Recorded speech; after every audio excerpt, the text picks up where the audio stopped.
أعوذ بالله من الشيطان الرجيم. بسم الله الرحمن الرحيم. الرحمن علم القرآن خلق الإنسان علمه البيان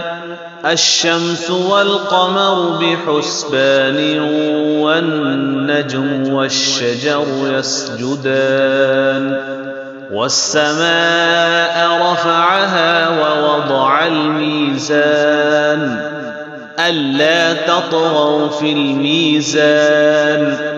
وأقيموا الوزن بالقسط ولا تخسروا الميزان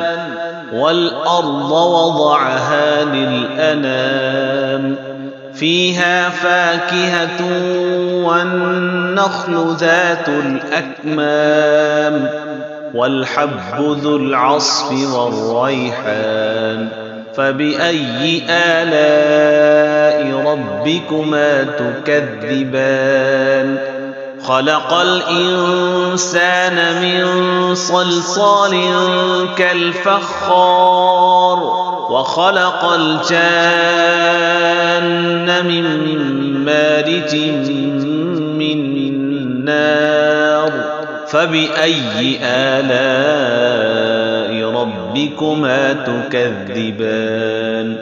رب المشرقين ورب المغربين فبأي آلاء ربكما تكذبان مرج البحرين يلتقيان بينهما برزخ لا يبغيان فبأي آلاء ربكما تكذبان يخرج منهما اللؤلؤ والمرجان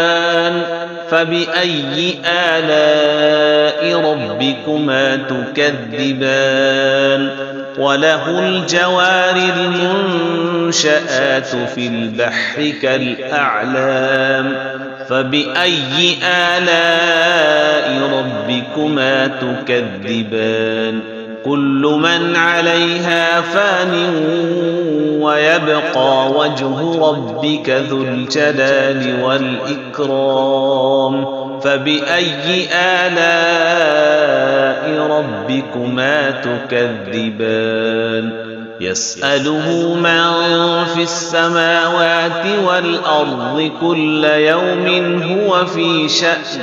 فبأي آلاء ربكما تكذبان سنفرغ لكم أيها الثقلان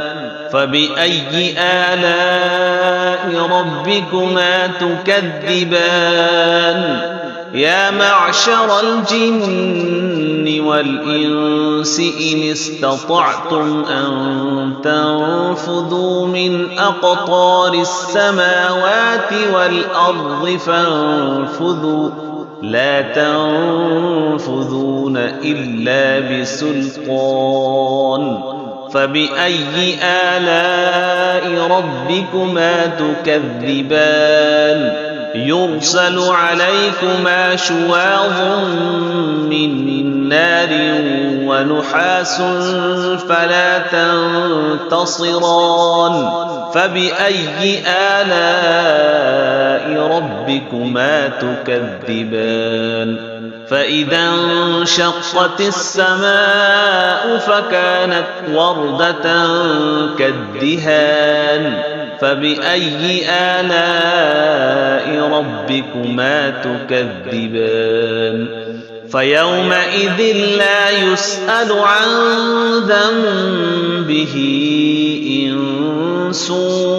ولا جان فبأي آلاء ربكما تكذبان يعرف المجرمون بسيماهم فيؤخذ بالنواصي والأقدام فبأي آلاء ربكما تكذبان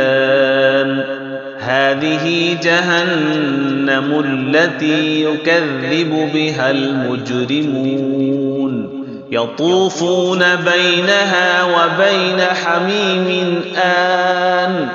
فبأي آلاء ربكما تكذبان ولمن خاف مقام ربه جنتان فبأي آلاء ربكما تكذبان ذواتا أفنان فبأي آلاء ربكما تكذبان فيهما عينان تجريان فبأي آلاء ربكما تكذبان فيهما من كل فاكهة زوجان فبأي آلاء ربكما تكذبان متكئين على فرش بطائنها من استبرق وجنى الجنتين دان فبأي آلاء ربكما تكذبان فيهن قاصرات الطرف لم يطمثهن إنس قبلهم ولا جان فبأي آلاء ربكما تكذبان كأنهن الياقوت والمرجان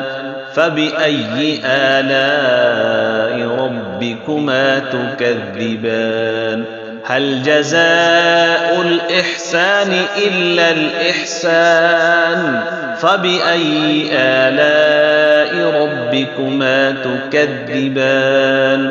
ومن دونهما جنتان فبأي آلاء ربكما تكذبان مدهامتان فبأي آلاء ربكما تكذبان فيهما عينان نضاختان فبأي آلاء ربكما تكذبان فيهما فاكهة ونخل ورمان فبأي آلاء ربكما تكذبان فيهن خيرات حسان فبأي آلاء ربكما تكذبان حور مقصورات في الخيام فبأي آلاء ربكما تكذبان لم يطمثهن إنس قبلهم ولا جان فبأي آلاء ربكما تكذبان متكئين على رفرف خضر وعبقري حسان فبأي آلاء ربكما تكذبان تبارك اسم ربك ذي الجلال والإكرام